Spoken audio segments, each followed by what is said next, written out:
Bienvenue dans ce cours base de données relationnelles, surtout le langage SQL. On a déjà parlé de langage SQL et on a dit dans ce langage, on trouve un langage de définition de données, de manipulation et d'interrogation de ces données. On a trop parlé, on a suffisamment parlé de langage de définition de données. Alors maintenant, on va s'intéresser au langage de manipulation et d'interrogation de ces données. Alors, on commence.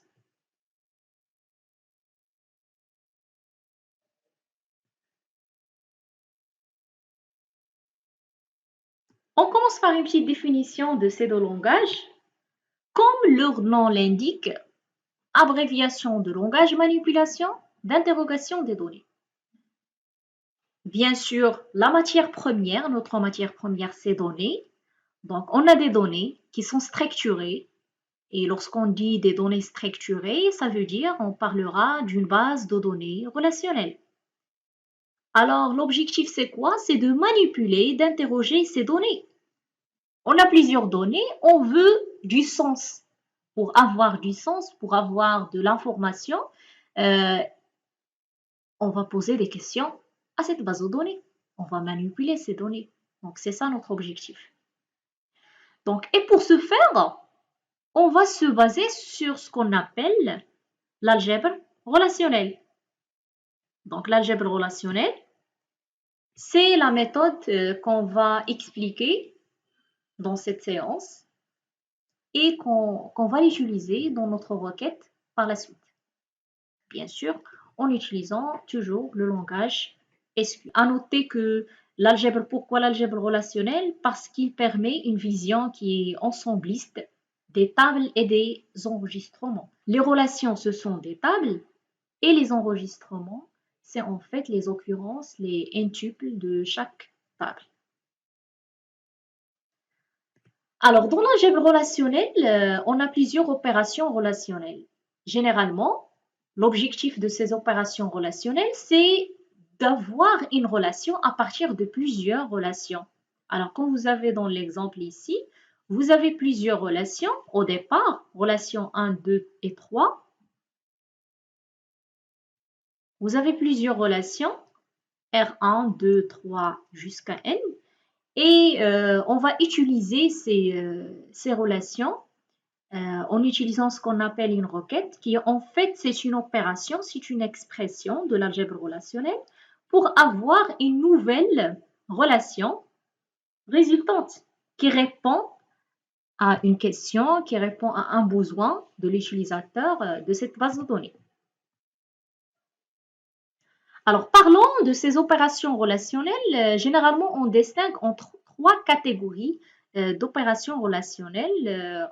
On a les opérations ensemblistes traditionnelles que vous connaissez, l'union, l'intersection, la différence, et les opérations permettant de construire une nouvelle relation à partir d'une autre, par exemple la projection, la sélection, et des opérations qui permettent de combiner deux relations pour en obtenir une troisième, par exemple jointure et produit.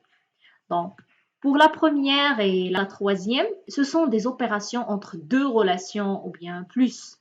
Par contre, pour la deuxième, c'est dans la même relation, donc permettant de construire une nouvelle relation à partir d'une autre, quand on va voir. Alors, on va expliquer chaque opération de ces opérations relationnelles avec des exemples pour bien comprendre. Commençons par les opérations ensemblistes naturelles. Alors, soit R et S, deux relations. Donc, on va prendre à titre exemple deux relations R et S.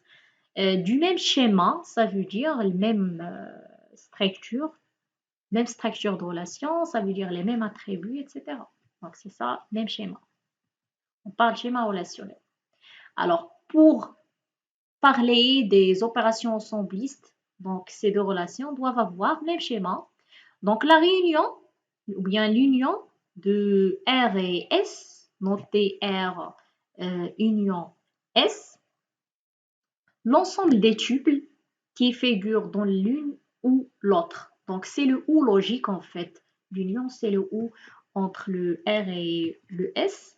L'intersection, on va chercher les tuples qui figurent dans R et dans ces deux relations en même temps. Et pour la différence, on va soustraire en fait les tuples qui figurent dans R, mais pas dans S. Alors ces trois opérations, ils nous donnent une nouvelle relation ayant le même schéma que les relations de départ.